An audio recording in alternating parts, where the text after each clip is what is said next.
All right, rise and shine, everyone. Here on this Thursday, this Friday Junior, Jason and Alicia here with you. And a bit of an improvement on that temperature gauge. I see 1 degree. Zero.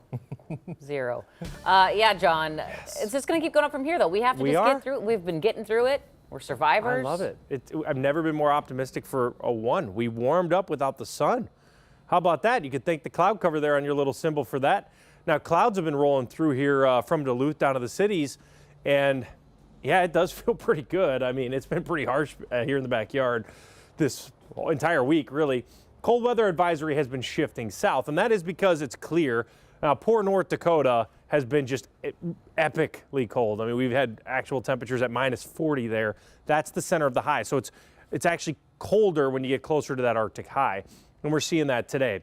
Warming up to the north. I say that because your warm spots are Duluth and Hayward, which almost never happens. But you got this 24-hour temperature change spiking, and you know it's from clouds. There's that magical cloud deck rolling through.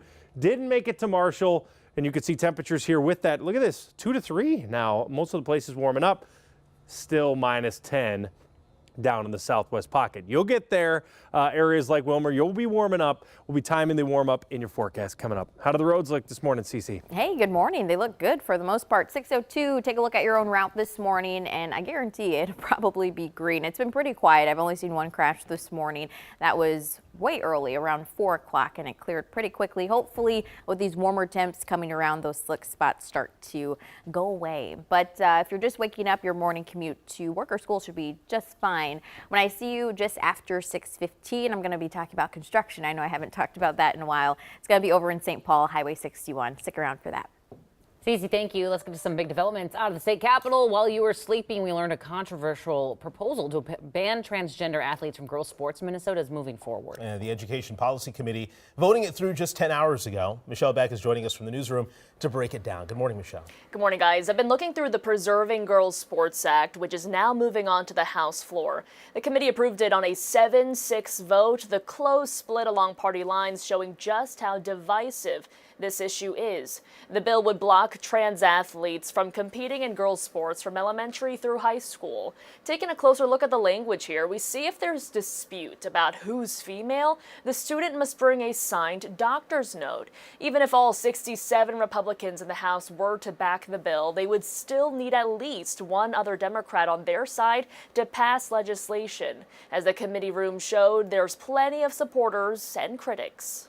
The idea that trans athletes don't belong in sports or that their participation is a threat is deeply harmful and simply untrue. The girls don't want to and shouldn't have to compete against boys. It's not just about fair competition. Their right to a safe field of play, even their privacy in locker rooms, is being disregarded. This state bill comes as nationally, the president has already banned transgender athletes from girls and women's sports. I'll go over how these measures stand side by side in the next half hour as federal investigators are now also involved. Jason. All right, Michelle, thank you so much. Turning now to the latest on the Toronto plane crash. We're getting in brand new images this morning from Canadian investigators of the crash site. You can see how weather is playing a role in the investigation here. We've also learned in the last 15 hours, Delta is offering $30,000 to each of the 76 passengers on board that flight. This morning, the wreckage at the airport is gone. Crews cleared out the crash site yesterday. However, 2 of the 5 runways remain closed. Investigators say they recovered the plane's voice and data recorders and are working to piece together why it crashed. And in the last 24 hours, there was another plane crash, killing 2 people in Arizona. Authorities say the mid-air collision happened between 2 private single-engine planes about 20 miles northwest of Tucson. They say it crashed near an airport without an air traffic control tower. One plane landed safely. The other crashed and caught fire on the ground. Right now, the NTSB and the FAA are investigating. Well, charges could come down as soon as today, as a 42-year-old man was arrested in connection to a deadly assault over the weekend. Minneapolis police say they found a man seriously injured Saturday outside of a business on Lyndale Avenue South near 25th Street. He later died at the hospital. Homicide investigators tracked the suspect to an address about a mile away, making an arrest in the last 12 hours. He is currently booked in the Hennepin County Jail. More details are coming out right now about an adult and 2 17-year-olds facing charges for a massive crime spree in Minneapolis last week. One of the incidents caught on camera right here, showing an innocent man being shot in the face as he was looking out of his window. According to a criminal complaint, one of the 17-year-olds fired that shot. Court documents show that same teen also allegedly shot a different man in the back about an hour later during an armed robbery. Well, job cuts could soon be coming at the Pentagon. In the last 24 hours, the military told to cut about $50 billion, or about 8% from its budget next year. Bloomberg reports the Pentagon is starting to send the White House lists of probationary employees. This comes as President Trump works on significantly cutting federal spending. Trump says the government's budget is wasteful and has too many opportunities for fraud.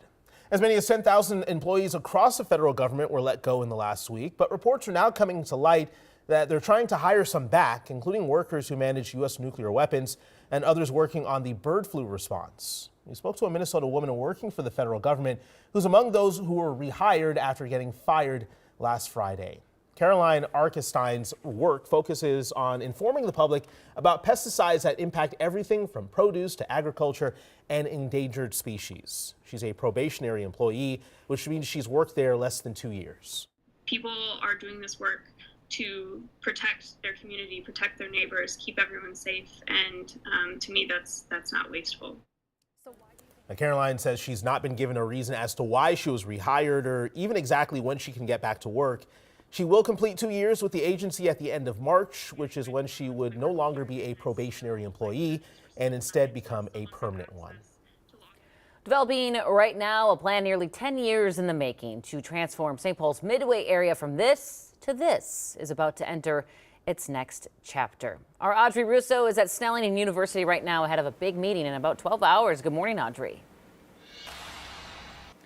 Good morning, Jason and Alicia. Yeah, I spoke to the project advisor for the Snelling Midway Redevelopment Group. I spoke to him about 2 p.m. yesterday, and he describes this 18-acre area as a super block. And he says that the community meeting tonight is essentially going to update the community on what's been going on here so far and what they can expect over the next few months. So just to rewind back, in 2024, we got 2 public amenities in the form of the giant loon statue that you probably just saw behind me and PK's Place Playground, say that 5 times fast, outside of Allianz Field.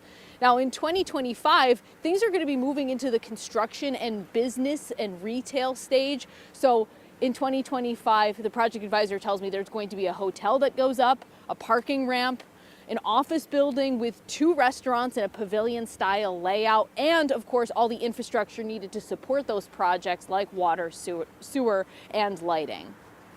All in all, it represents $200 million of private investment into St. Paul. I think the community and the development team are on the same page that this community is worthy of this level of investment. Now, if you want to hear more about the project, the community meeting tonight starts at 6 p.m. It's going to be in the Brew Hall of the Grand Casino in Allianz Stadium. Now, coming up in about 30 minutes, we're going to talk more about exactly what the development means to this area and why it's taken us so long to get to this point. But for now, Jason, Alicia, I'll send things back to you. Lots of potential in that area. The plans look beautiful. All right, Audrey, thank you.